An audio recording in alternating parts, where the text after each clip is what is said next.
नमस्कार दोस्तों, welcome to आरंभ एजुकेशन एम्पावरिंग एस्पिरेंट्स। देखिए, आज के वीडियो में हम लोग पंचायत समितियों के बारे में पढ़ेंगे। अब ये पंचायत समितियां जो है, यहाँ से हर बार पेपर में सवाल पूछे जाते हैं। ये टॉपिक जो है वो पंचायत में one of the most important topic होने वाला है। तो आप लोग इसको ध्यान से पढ़ेंगे। मैं इसको डिटेल में पढ़ाऊँगा। डिटेल में तो मैं सभी चीज़ों को पढ़ा रहा हूँ, लेकिन फिर भी इसको विशेष ध्यान में दे रहा हूँ क्योंकि यहाँ से सवाल आते हैं। एक चीज़ ध्यान में रखना कि मैं आपको अभी जो पढ़ा रहा हूँ वो एक ब्रीफ डिस्क्रिप्शन दे रहा हूँ, मतलब एक तरीके का ओवरव्यू बता रहा हूँ। इसके बाद मैं आपको इसको टेबल के फॉर्म में बताऊँगा। पूरा ग्राम पंचायत, जनपद पंचायत, जिला पंचायत, तीनों को कैटेगराइज करके एकदम से एक साथ मैं बनाया हूँ। उसको मैं आपको इसको पढ़ने के बाद जब उसको समझोगे तब अच्छे से समझ में आएगा वो। तो मैं उसको वैसे तरीके से समझाऊँगा आपको। आपके दिमाग में अगर वो टेबल ध्यान है, आप समिति का कोई भी क्वेश्चन आ जाए, कितना भी टफ से टफ आ जाए, आप लगा लोगे। ठीक है, तो वो चीज़ को ध्यान रखना। अगर आपको वीडियो अच्छा लगे तो वीडियो को लाइक कर दीजिए, चैनल को सब्सक्राइब करिए, ज़्यादा से ज़्यादा शेयर करिएगा। ठीक, तो स्टार्ट करते हैं हम लोग। छोटे छोटे पॉइंट्स को भी मैं बताते चलूँगा, ध्यान से आप लोग नोट करते चलना जो जो चीज़ मैं बताते जा रहा हूँ, और जिस सीक्वेंस में बता रहा हूँ उसी सीक्वेंस में ध्यान रखने की कोशिश करना। ठीक है, तो पंचायत, ग्राम पंचायत की स्थायी समितियाँ। अब यहाँ पर ग्राम पंचायत, जनपद पंचायत, जिला पंचायत, तीनों ही स्तर पर अपने अपने स्तर पर पंचायत समितियाँ होती है। ग्राम पंचायत की समितियों को आज के वीडियो में डिस्कस कर रहा हूँ, एक क्लास और लगेगा इसमें। इसके बाद जनपद और फिर जिला को देखेंगे। तो जनपद और जिला की स्थायी समितियाँ एक साथ एक ही होती है। ग्राम पंचायत में थोड़ा सा डिफरेंस होता है, इसमें चीज़ें अपडेट हुई हैं। तो वो क्या अपडेट हुआ है, पहले क्या था अब क्या है, वो भी मैं आपको बताते चलूँगा। दो समितियों को मर्ज कर दिया गया है और एक नई समिति का गठन किया गया है। याद रखना, दो समिति को मर्ज कर दिया गया है और एक नई समिति का गठन किया गया है। जो संशोधन हुआ उसके हिसाब से वो भी मैं आपको बताते चलूँगा। पहले यहाँ देखो, याद रखना, ग्राम पंचायत की समितियों के बारे में मैं आप आज के वीडियो में डिस्कस कर रहा हूँ। ग्राम पंचायत की स्थायी समितियाँ, तो पहला है, इसमें पॉइंट देखो, ग्राम पंचायत अपने कर्तव्यों के निर्वहन के लिए अधिकतम 5 समितियों का गठन कर सकेगी। पंचायत में कई सारे काम होते हैं, तो उन कामों को बांट दिया कर। अच्छा, एक बात बताओ कि जैसे कि सरकार का गठन होता है, तो सरकार में भी मंत्रिमंडल का गठन होता है। तो ये मंत्रिमंडल का काम क्या होता है, जैसे कि छत्तीसगढ़ में कितने मंत्री हैं, 13 मंत्री हैं टोटल, मुख्यमंत्री को मिला के। तो जो टोटल सीट रहती है उसका 10% को क्या बनाया जाएगा, 15%। टोटल सीट कितनी है, 90, उसका 15%, इतने को क्या बनाया जाएगा, मंत्री पद दिया जाता है। ठीक है, तो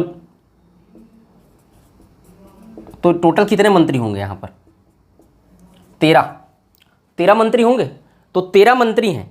याद रखना, कोई भी राज्य में जो कुल विधानसभा सीट होती है उसके 15% को मंत्री बनाया जाता है। तो यहाँ पर 13, छत्तीसगढ़ में 13 मंत्री हैं, उनके विभागों का बंटवारा कर दिया गया है।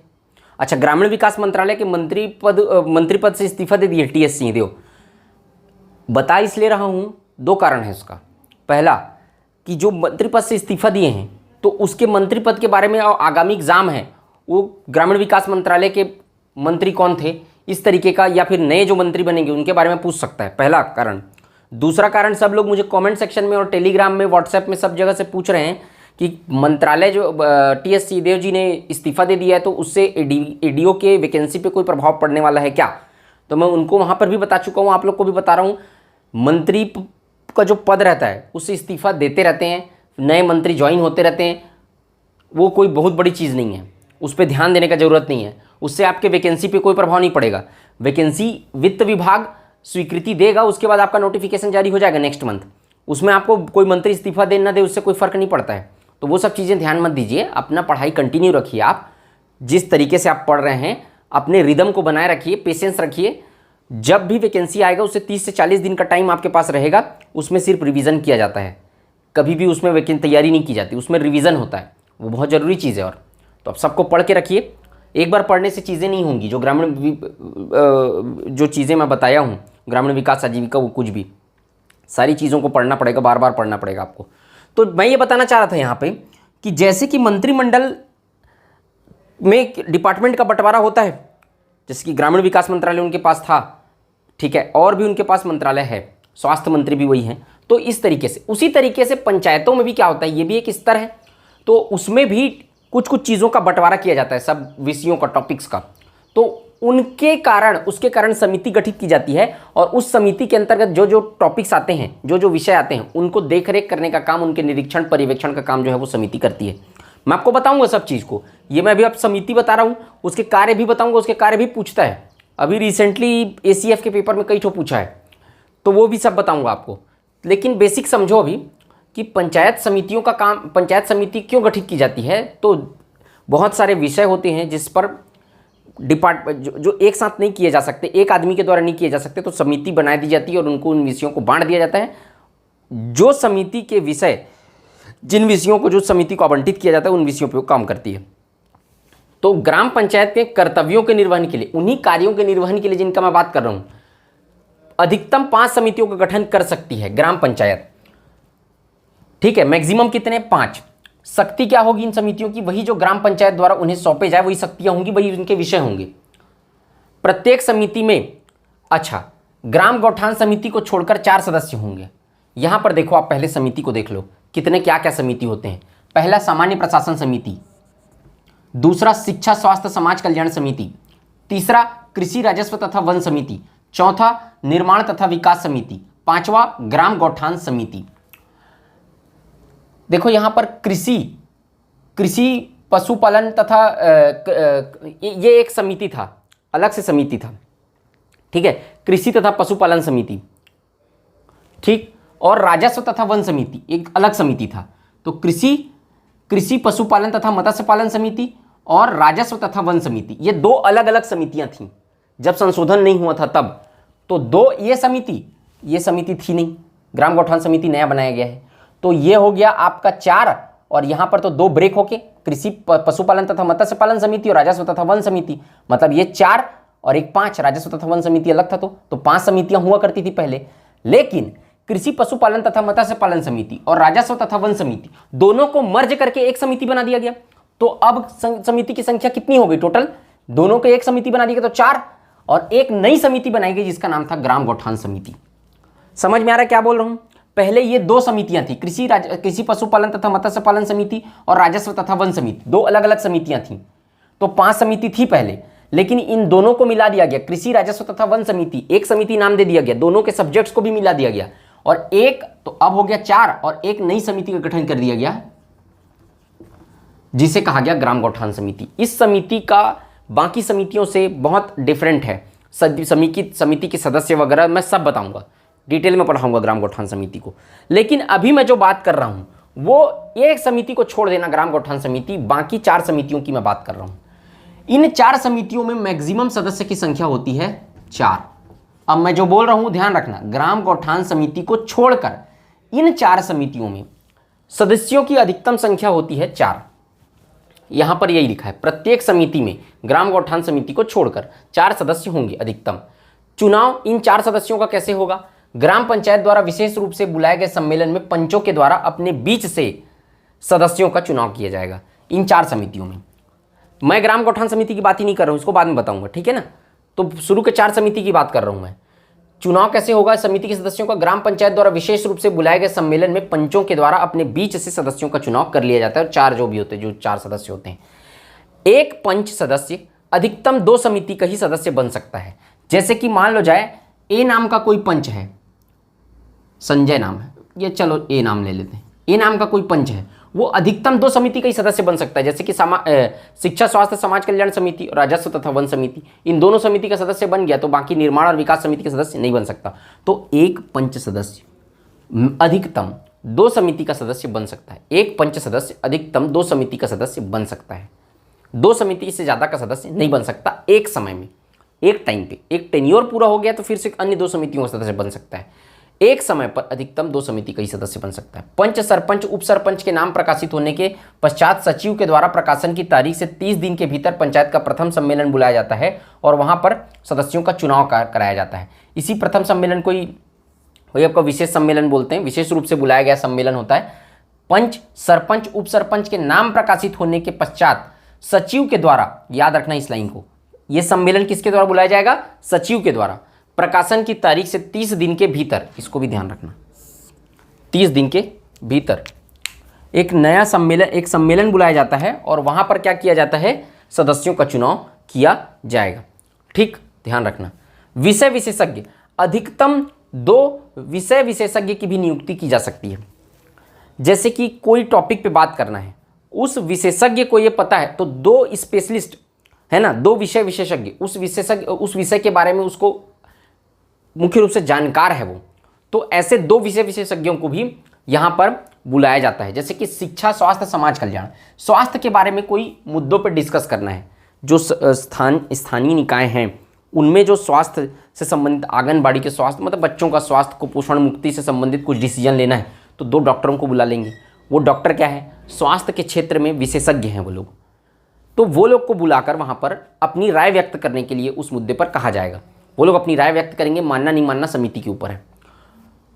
उनको ध्यान रखना कि जिनको बुलाया जाता है उनको मत देने का अधिकार नहीं होता है, केवल बोलने का अधिकार होता है, मत देने का अधिकार नहीं होता है। तो ये ध्यान रखना, मत देने का अधिकार नहीं होगा उनको। तो विषय विशेषज्ञ के तौर पे अधिकतम 2 लोगों को बुलाया जा सकता है, मत देने का अधिकार नहीं होता उनको। सलाह, शासकीय अधिकारियों, अच्छा, सलाह के लिए शासकीय अधिकारियों की भी सलाह ली जाती है, वहाँ पर गवर्नमेंट ऑफिसर से उनकी भी सलाह ली जाएगी, वो भी सम्मेलन में रहेंगे, लेकिन मत देने का अधिकार उनको नहीं होगा।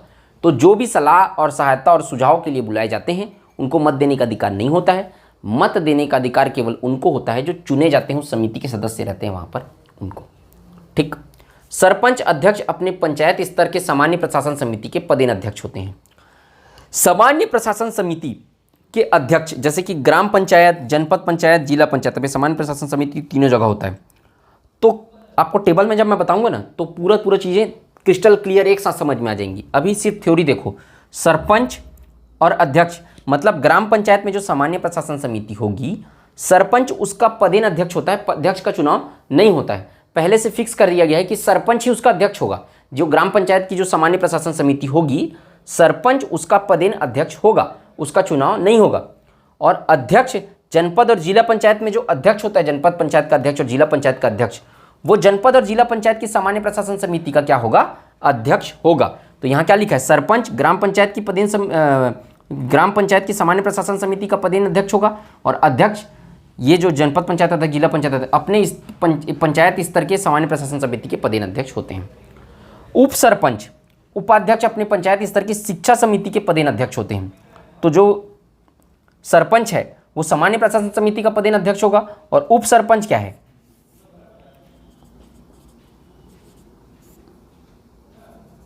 सामान्य प्रशासन, एक मिनट, सामान्य प्रशासन समिति, शॉर्ट में लिख रहा हूँ, ठीक है। और एक आएगा शिक्षा, स्वास्थ्य, समाज कल्याण समिति। सरपंच इसका अध्यक्ष होगा, जनपद अध्यक्ष, उसी तरीके से जिला अध्यक्ष सामान्य प्रशासन समिति का पदेन अध्यक्ष होगा। शिक्षा, स्वास्थ्य, समाज कल्याण समिति का यहाँ पर उप सरपंच, यहाँ पर उपाध्यक्ष, जनपद पंचायत उपाध्यक्ष, और यहाँ पर भी जिला पंचायत उपाध्यक्ष। शिक्षा, स्वास्थ्य, समाज कल्याण समिति का पदेन मतलब कि उपाध्यक्ष, पदेन अध्यक्ष होते हैं। ठीक, तो सरपंच सामान्य प्रशासन समिति का, उप सरपंच शिक्षा, स्वास्थ्य, समाज कल्याण समिति का, सामान्य प्रशासन समिति का सरपंच, शिक्षा, स्वास्थ्य, समाज कल्याण समिति का उप सरपंच। वैसे ही वहाँ पर अध्यक्ष और उपाध्यक्ष इन दोनों स्तर पर। तो ये है, ये टेबल में एक बार और बताऊंगा, समझ में आ जाएगा। अन्य समितियों के अध्यक्ष सदस्यों के बीच से चुने जाते हैं। अब ये 2 समिति तो फिक्स हो गया, ये 2 समिति तो फिक्स हो गया। इसका अध्यक्ष कौन होगा, सरपंच होगा। ग्राम पंचायत में, जनपद में जनपद अध्यक्ष होगा, जिला में जिला अध्यक्ष होगा। इस समिति का अध्यक्ष कौन होगा, ग्राम पंचायत में सरपंच, उप सरपंच होगा, जनपद पंचायत में उपाध्यक्ष होगा, जिला पंचायत में उपाध्यक्ष होगा। अब ये 2 समिति खत्म। बाकी जो 2 समिति बची है, ग्राम गौठान समिति का अध्यक्ष अलग से बताऊंगा। बाकी तीसरी और चौथी समिति, कृषि राजस्व तथा वन समिति और निर्माण तथा विकास समिति, अन्य समितियों के जो अध्यक्ष होते हैं इन दोनों समिति के, वो सदस्य अपने बीच से चुनते हैं, उनका चुनाव होता है। सदस्य अपने बीच से चुनेंगे, ये जो 4 सदस्य हैं वो सब अपने बीच से चुनते हैं। जिला कलेक्टर की अनुमति से इससे अधिक स्थायी समितियों का गठन किया जा सकता है। अब ये 5 समिति हैं, 2 और स्थायी समितियों का गठन जिला कलेक्टर की अनुमति से किया जा सकता है रिक्वायरमेंट होने पर। अब ये जो है कहाँ 4 होता है, कहाँ 5 होता है, कहाँ 6 होता है, वो अलग अलग स्टेट में अलग अलग प्रावधान है। लेकिन एक चीज़ ध्यान रखना कि कलेक्टर की अनुमति से और समितियों का गठन किया जा सकता है, मैक्सिमम 2। सभी समितियों के अध्यक्ष को मिलाकर सामान्य प्रशासन समिति के सदस्य बनेंगे। सामान्य प्रशासन समिति, इसके अध्यक्ष कौन? ग्राम पंचायत में सरपंच, जनपद और जिला में जनपद पंचायत अध्यक्ष और जिला पंचायत अध्यक्ष पदेन अध्यक्ष रहते हैं सामान्य प्रशासन समिति के। तो सामान्य प्रशासन समिति के और इसमें कौन रहते हैं सामान्य प्रशासन समिति में? बाकी समितियों के अध्यक्ष सामान्य प्रशासन समिति के सदस्य बनेंगे। ये तो हो गया अध्यक्ष। अब इसमें कुछ सदस्य रहेंगे मैक्सिमम, है ना, इसमें सदस्य रह सकते हैं, तो बताऊंगा कितने सदस्य होते हैं। पहले ध्यान रखो, बाकी सब समिति के जो अध्यक्ष रहेंगे, अध्यक्ष को यहां पर प्रमोट करके भेज दिया जाएगा और यह सामान्य प्रशासन समिति के सदस्य बन जाएंगे वो लोग। तो सामान्य प्रशासन समिति के सभी समितियों के अध्यक्ष को मिलाकर सामान्य प्रशासन समिति के सदस्य बनते हैं। इसका अध्यक्ष पदेन अध्यक्ष फिक्स है, लेकिन सदस्य की संख्या फिक्स नहीं है। बाकी समितियों के अध्यक्ष जो रहते हैं वो सामान्य प्रशासन समिति के सदस्य बनते हैं। सामान्य प्रशासन समिति में सदस्यों की न्यूनतम अधिकतम संख्या की कोई बाध्यता नहीं है। इसमें कि न्यूनतम कितने सदस्य होंगे, अधिकतम कितने सदस्य होंगे, इसकी कोई बाध्यता नहीं है। यहां पर बाकी समितियों के अध्यक्ष जो रहते हैं वो पदेन सदस्य रहते हैं। विधायक जो जनपद पंचायत के सदस्य हैं, जनपद पंचायत की सभी समितियों के पदेन सदस्य होंगे। विधायक, ऐसे विधायक जो जनपद पंचायत के सदस्य हैं ऑलरेडी, उस जनपद, जिस जनपद पंचायत के अंतर्गत उनका निर्वाचन क्षेत्र आता है, उस जनपद पंचायत में जितनी भी समितियां हैं, जनपद पंचायत की सभी समितियों के पदेन सदस्य होंगे। इनको सदस्य चुना नहीं जाएगा, वो ऑलरेडी उस समिति के सदस्य बन जाएंगे। जनपद पंचायत है ना, विधायकों के निर्वाचन क्षेत्र में कई सारे जनपद पंचायत रहते हैं। उस सारे जनपद पंचायत में जितनी भी समितियां हैं, उन समितियों के वो विधायक पदेन सदस्य हो जाएंगे। विधायक जो जनपद पंचायत के सदस्य हैं, जनपद पंचायत की सभी समितियों के पदेन सदस्य होंगे। मतलब इस समिति के बीच, समिति के बीच, समिति के सब समिति के सदस्य बन जाएंगे।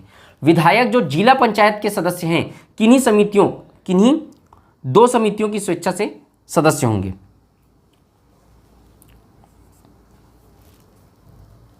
ठीक, विधायक जो जिला पंचायत के सदस्य हैं वो किन्हीं 2 समितियों के सदस्य स्वेच्छा से होंगे। कोई 2 समिति के सदस्य अपने मर्जी से, यहां पर तो सारे समिति के सदस्य बन गए, यहां पर कोई 2 समिति के सदस्य स्वेच्छा से होंगे। और सांसद जो जिला पंचायत के सदस्य हैं, किन्हीं 2 समितियों के स्वेच्छा से पदेन सदस्य होंगे। अंतर सिर्फ इतना है विधायकों में यहां और यहां, जनपद और जिला में, कि जनपद पंचायत में सभी समितियों के पदेन सदस्य होते हैं और विधायक जो जिला पंचायत के सदस्य हैं किन्हीं 2 समिति की स्वेच्छा से सदस्य होते हैं। और सांसद जो जिला पंचायत के सदस्य हैं किन्हीं 2 समितियों की स्वेच्छा से पदेन सदस्य हों। ठीक, तो ये है आपका विधायक और सांसद का। कल मैं इसमें बताऊंगा टेबल में, तो आप लोग को और पूरा क्लियर हो जाएगा तीनों स्तर का पूरा चीज़ें। और भी बहुत सारी चीज़ें इसमें बची हुई हैं, उसको भी मैं कल से आपको बताऊंगा। मुझे उम्मीद है कि आपको ये वीडियो अच्छा लगा होगा, समझ में आया होगा। वीडियो अगर अच्छा लगे तो वीडियो को लाइक करिए, चैनल को सब्सक्राइब करिए। मिलते हैं नेक्स्ट वीडियो में। जय हिंद, वंदे मातरम।